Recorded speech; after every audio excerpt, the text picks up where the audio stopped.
3 വർഷത്തെ ഇടവേളയ്ക്ക് ശേഷം സെലിബ്രിറ്റി ക്രിക്കറ്റ് ലീഗിനുള്ള കേരള സ്ട്രൈക്കേഴ്സ് ടീമിനെ പ്രഖ്യാപിച്ചു. കുഞ്ചാക്കോ ബോബനാണ് ടീമിനെ നയിക്കുന്നത്. വിവിധ ഭാഷകളിലെ പ്രമുഖ ചലച്ചിത്ര പ്രവർത്തകർ അണിനിരക്കുന്ന സെലിബ്രിറ്റി ക്രിക്കറ്റ് ലീഗിന് ഫെബ്രുവരി 19-ന് തുടക്കമാകും. സ്ട്രാറ്റജിയൊക്കെ ഉണ്ടായിരുന്നെങ്കിൽ നമ്മൾ ആരായിരുന്നല്ലേ. CCL is back with the bang again.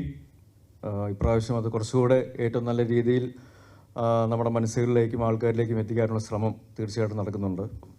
ലാലേട്ടനില്ലാതെ നമുക്ക് എന്ത് ആഘോഷം എന്ന് പറയുന്ന പോലെ നമ്മുടെ കേരള സ്ട്രൈക്കേഴ്സിൻ്റെ നോൺ പ്ലേയിങ് ക്യാപ്റ്റൻ ലാലേട്ടനാണ്. ഒരു ഫൺ ഫാക്ടറും എല്ലാം മാറ്റിവെച്ചിട്ട് ഇത് ജയിക്കാൻ വേണ്ടി തന്നെ കളിക്കുന്ന ഒരു കളിയായിട്ടാണ് കേരള സ്ട്രൈക്കേഴ്സ് കണ്ടിരിക്കുന്നത്. നിരവധി മാറ്റങ്ങളോടെയാണ് ഇത്തവണ സെലിബ്രിറ്റി ക്രിക്കറ്റ് ലീഗ് എത്തുന്നത്. മത്സരഘടനയിലും മാറ്റങ്ങളുണ്ട്. 19 മത്സരങ്ങളാണുണ്ടാവുക. കുഞ്ചാക്കോ ബോബന്റെ ക്യാപ്റ്റൻസിയിൽ ഇന്ദ്രജിത്ത്, ആസിഫ് അലി, സൈജു കുറുപ്പ്, ഉണ്ണി മുകുന്ദൻ, സിജു വിൽസൺ, പെപ്പെ എന്നിവർ അടങ്ങുന്നതാണ് ടീം. ചാമ്പ്യൻ പട്ടമാണ് ലക്ഷ്യമെന്ന് ക്യാപ്റ്റൻ കുഞ്ചാക്കോ ബോബൻ പറഞ്ഞു. 19-ന് നടക്കുന്ന കേരളത്തിന്റെ ആദ്യ മത്സരത്തിൽ കേരള സ്ട്രൈക്കേഴ്സ് തെലുങ്ക് വാരിയേഴ്സിനെ നേരിടും. മലയാളം, തമിഴ്, തെലുങ്ക്, കന്നഡ, ഹിന്ദി, പഞ്ചാബി, ബംഗാളി, ഭോജ്പൂരി തുടങ്ങി വിവിധ ഭാഷകളിലെ ചലച്ചിത്ര പ്രമുഖർ അണിനിരക്കുന്ന ടീമുകളാണ് മാറ്റുരയ്ക്കുന്നത്. ആകെ 19 മത്സരങ്ങളാണ് ഇത്തവണ CCL-ലുണ്ടാവുക.